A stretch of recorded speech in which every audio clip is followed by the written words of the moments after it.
caretaker. It's taken him about 3 hours. The directing staff give the coordinates for RV2, which will mean an 11-mile trek cross-country. Gary Robertson, number 8 staff.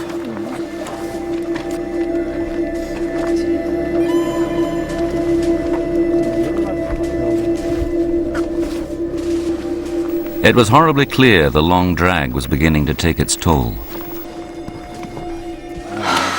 I just can feel it on the left shoulder, just completely numb. If it goes completely numb, you've got to just stop for a while and let it come back, because otherwise you could. You couldn't hurt yourself. You could. No matter what state they're in, the clock is always running. I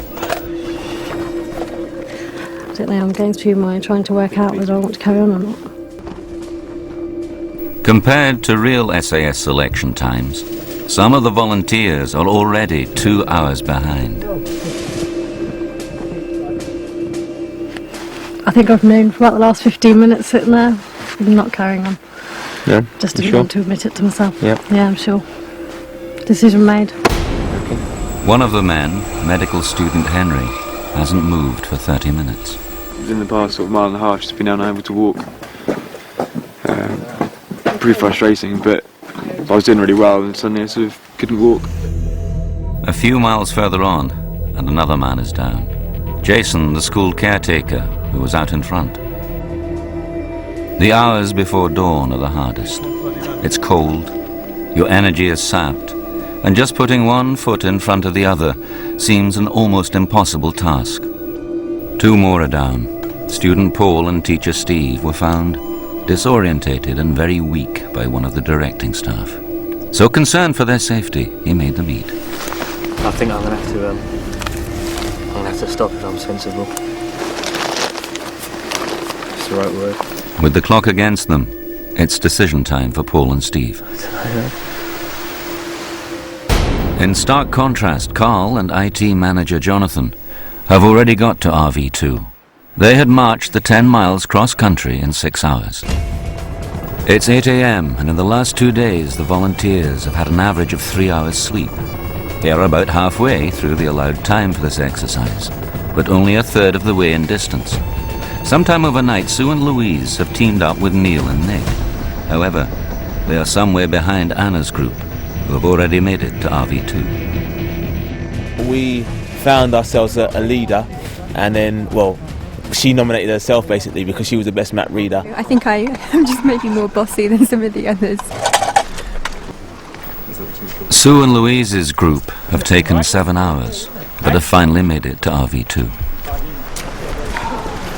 When your body's fatigued, my mind will start playing tricks. I've been hallucinating actually. Rocks have become sheep and trees, windmills. The only reason I foresee myself not carrying on the 10 days is, one, if I injure myself and I physically can't carry on, and 2, if one of the S.A.S. guys say, no, you failed that, out, but I physically won't turn around and say to the chat, I want to stop. They're going to have to physically remove me off the mountain. The bottom line is you've really got to believe in yourself. You know, I can do this in spite of these bastards. I can do it. They're not going to crack me, and I want to do it, and I want to do it for whatever reason it is. These are miles behind time. If you want to succeed here, you've got to get your gear together, get your shit together, and start motoring.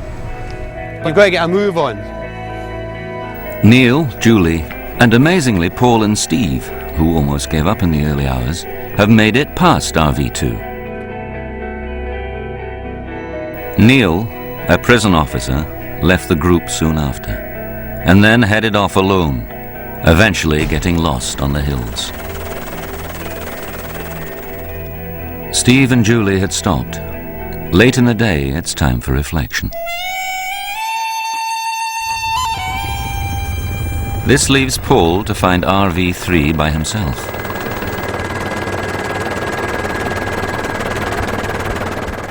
This is where everyone is heading, the elusive RV3.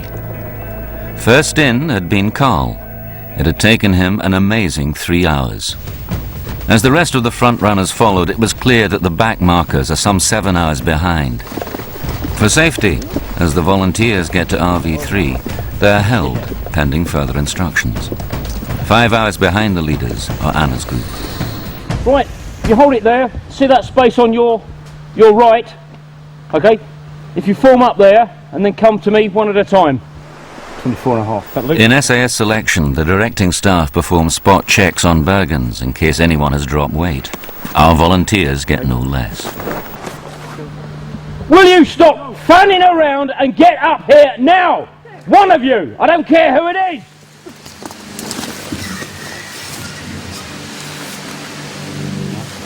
Well, you know what's happened there? What's happened? I think I injured my shoulder. Really? And I did technically give up, but I really want to finish course rather than being picked up in the middle of the road, so I checked 2 bricks out. One of the groups falling way behind is Louise and Sue's. Dr. Mike Stroud is dispatched to check on them. What's the problem? When did you get hit just now? Yeah. For you, you know, the fact is that there's a climb there, and you're feeling like shit, if they're saying technical medical service. I think I better go back with them. Come on. You ain't quit. You ain't quit yet. You ain't quit this fast. Come on. I think it's up there. Yeah? Let's do it. I think it's up there. Come on, we're going out there. Come on. Okay. So you want to go? Yeah, we'll do it. Come on. That's it. That's what it's about. Come on then. Let's stop messing about. We ain't got time to mess about. What is interesting, I think, is that perhaps for some of them, for the first time in their life, they're realising the importance of supporting each other, and that's interesting to see. We won't leave her, but we'll still want to finish it. There's a 3. He'll be safe. Yeah. I think she'd have been terribly disappointed in a day's time, or even when she got back in the helicopter, she didn't give it a shot to finish it. It's been like, I feel like such a team, and they've kept me going. The question is, has Sue's ongoing illness jeopardized her team? This is my rifle, this is my gun, this is for fighting, this is for fun. This is my rifle, this is my gun, this is for fighting, this is for fun. Right, stop there. First of all, you are nearly 6 hours behind the lead runner, which means you are out of time, gentlemen. So your little show is a bit naff, to say it mildly, isn't it? What's going on there? A little bit harsh? No, basically, the last 3 that came in got in a straight line, advanced down the road, singing an American Army marching song. It was a stupid, childish behaviour. In the regiment, Special Air Service, the last thing we want is people with the mentality of a 5-year-old. Unbeknown to those still out on the hills, RV3 was now the end of long drag. For those who had made it this far, their suffering was to be continued. You take your rucksacks off, take all your clothes except your underwear off, put it inside your rucksack, that includes your belt kit, everything except your rifle. When one comes down here, you be first, the one comes down here, as soon as they move off, you start stripping, okay?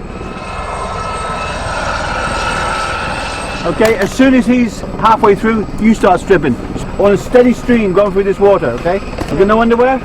Swim in your trousers, okay? Your waterproof parcel with your rucksack in is your flotation aid. You'll be going across with your flotation aid and your rifle on the top. We have a safety rope line across there. Do not try to grab it unless you're in serious trouble. Do not drop these rifles in the water. Okay? That means we're bringing divers to get the bastards out.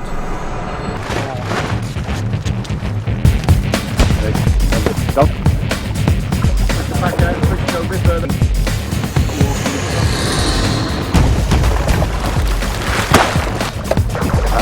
Stand up, stand up. Next.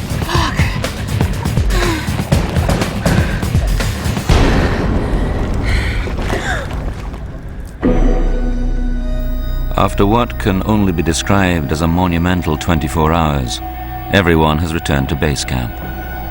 It's now time to find out who stays and who's on the truck back home. Okay, listen in. Dismissals.